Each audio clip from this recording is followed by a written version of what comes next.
Okay, there's always that time when we're going to paint something or we have a little bit of solvent and I just need a little bit because I'm going to go touch something up over here. And we're going to pour that chemical into a secondary container. And this is what we call a day use container. I'm only going to use it for the day. It's the little top of the paint cap and I'm just putting a little paint in there. Or it's something a lot different, right? Maybe it is the red cup, the plastic cup, or it is the paint tray, or it is some other container. Now, a lot of times what happens is we take the old soda bottle, we cut the top off, and we use that. And that's a really bad idea. Same thing with the water bottles, same thing with the tea bottles.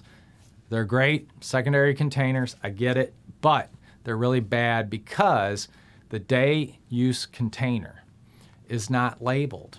And that means if we let it sit out, someone may think that that's their soda, their water, their tea, come and drink it, and now we got a big issue on our hands. So day use containers, there's a couple rules to them. Number one, you don't have to label it if you meet all these other requirements, which is it's always in your possession, it's in your line of sight, and you throw it away at the end of the day. So as soon as it's out of your sight, as soon as you leave it, you need to label it.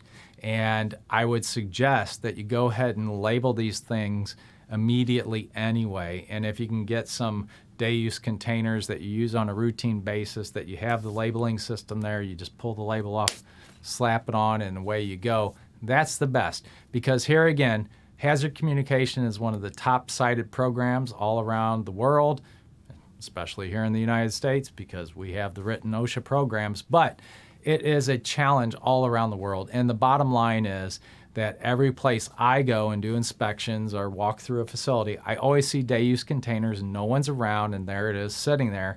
And people have died from this where they accidentally take something in and now it's too late.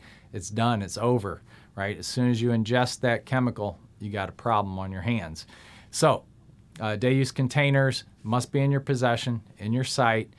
Do not use food containers, the Folger coffee can, the soda bottles. That just is a recipe for disaster, no pun intended. It's a recipe for disaster. Don't use them.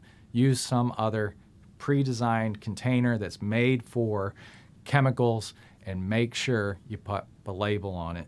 Again, day use, you don't have to, but you really should.